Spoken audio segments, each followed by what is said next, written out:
భారతదేశంలో కోట్లాది మంది భక్తుల విశ్వాసానికి నిలయంగా నిలిచిన ఒక పవిత్ర స్థలం ఉంది. ఆ దేవుడిని 2 సెకండ్లు తనివి తీరా చూసిన మన జన్మ ధన్యమవుతుంది. ఆ స్థలం 7 కొండలపైన వెలసి ఉన్న తిరుమల వెంకటేశ్వర స్వామి దేవాలయం. ప్రతిరోజు లక్షలాది మంది భక్తులు ఒక్కసారి అయినా దర్శించుకోవాలని ఆశపడే ఈ దేవాలయం కేవలం ఒక ఆలయం మాత్రమే కాదు, ఇది వేల సంవత్సరాల చరిత్రను, ఆధ్యాత్మిక రహస్యాలను మరియు అనేక అద్భుతాలను తనలో దాచుకున్న పవిత్ర క్షేత్రం. ఇక్కడ నివసిస్తున్న దేవుడు ఎవరో కాదు, కలియుగ ప్రత్యక్ష దైవంగా పూజించబడుతున్న సాక్షాత్తు శ్రీ వెంకటేశ్వర స్వామి. భక్తులు ప్రేమగా ఏడుకొండలవాడ వెంకటరమణ గోవింద గోవింద అని పిలుచుకునే ఈ స్వామివారి చరిత్ర నిజంగా ఎంతో విశేషమైనది. తిరుమల పర్వతాలు సాధారణ పర్వతాలు కావు. ఈ ప్రాంతాన్ని సప్తగిరులు అని పిలుస్తారు. ఈ 7 కొండలు శేషాద్రి, నీలాద్రి, గరుడాద్రి, అంజనాద్రి, వృషభాద్రి, నారాయణాద్రి మరియు వెంకటాద్రి. పురాణాల ప్రకారం ఈ 7 కొండలు ఆదిశేషు యొక్క 7 తలలను సూచిస్తాయి. అంటే స్వయంగా విష్ణుమూర్తి వాహనమైన ఆదిశేషుడు భూమిపై ఈ కొండల రూపంలో నిలిచాడని నమ్మకం. ఈ పర్వతాలపై ఉన్న వెంకటాద్రి కొండపై స్వామివారు నివసిస్తున్నారని భక్తులు విశ్వసిస్తారు. అయితే ఒకసారి భూమిపై ఒక గొప్ప సంఘటన జరిగింది. మహర్షి భృగు దేవతలలో ఎవరు గొప్పవారో తెలుసుకోవాలని నిర్ణయించుకున్నాడు. మొదటగా ఆయన బ్రహ్మ దగ్గరికి వెళ్ళాడు, తరువాత శివుడి దగ్గరికి వెళ్ళాడు, చివరికి వైకుంఠానికి వెళ్ళి శ్రీ మహావిష్ణువుని పరీక్షించాడు.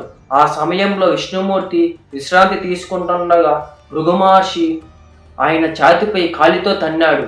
అయినప్పటికీ విష్ణుమూర్తి కోపం చూపకుండా మహర్షి పాదం నొప్పిగా ఉందేమో అని అడిగాడు.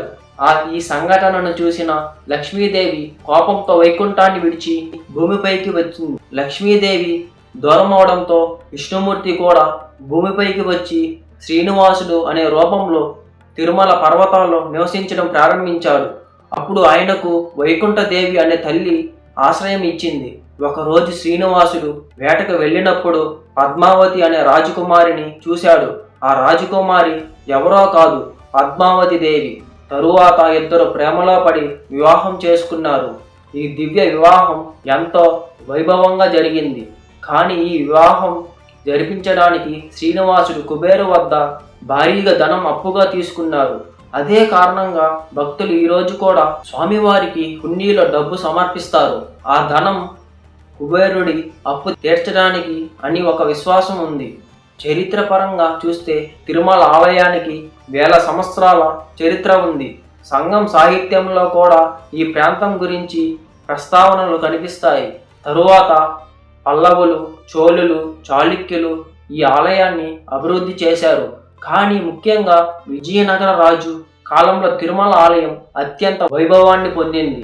ఆ సామ్రాజ్యానికి చెందిన మహారాజు శ్రీకృష్ణదేవరాయ స్వయంగా పలుమార్లు తిరుమలకు వచ్చి స్వామివారిని దర్శించాడు. ఆయన ఆలయానికి బంగారం, ఆభరణాలు, భూములు విరాళంగా సమర్పించారు. ఆలయంలో ఇప్పటికీ ఆయన విగ్రహం ఉంది. తిరుమల ఆలయంలో మరో గొప్ప విశేషం స్వామివారి విగ్రహం. ఈ విగ్రహం గురించి ఎన్నో రహస్యాలు ఉన్నాయి. స్వామివారి మూర్తి నిజంగా రాయి కాదు, జీవంతో నిండి ఉన్నదని చాలా మంది విశ్వసిస్తారు. ప్రతిరోజు స్వామివారికి చెమట పడుతుందని, అందుకే పూజారి స్వామివారి విగ్రహాన్ని తరచూ తుడుస్తారని అంటారు. ఇంకా ఒక విశేషం ఏమిటి అంటే స్వామివారి తలపై ఉన్న జుట్టు నిజమైన జుట్టులాగా కనిపిస్తుంది. తిరుమలలో జరిగే సేవలు కూడా ఎంతో వైభవంగా ఉంటాయి. ప్రతిరోజు ఉదయం జరిగే సుప్రభాతంలో ఆలయ కార్యక్రమాలు ప్రారంభమవుతాయి. తరువాత తోమాల సేవ, అర్చన, నైవేద్యం వంటి పూజలు జరుగుతాయి. భక్తులు అత్యంత ఆసక్తిగా ఎదురుచూసే సేవలో కళ్యాణోత్సవం ఒకటి. తిరుమలలో జరిగే అత్యంత పెద్ద ఉత్సవం తిరుమల బ్రహ్మోత్సవం.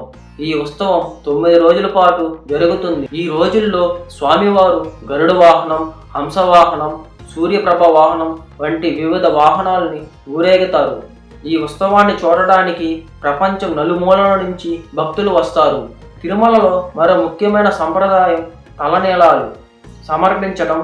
భక్తులు తన కోరికలను నెరవేర్చాలని లేదా నెరవేరిన తరువాత కృతజ్ఞతగా తలనీలాలు సమర్పిస్తారు. ఈ జుట్టును ఆలయం వేల కోట్ల రూపాయలకు వేలం వేస్తుంది. ప్రపంచవ్యాప్తంగా ఈ జుట్టుకు చాలా డిమాండ్ ఉంది.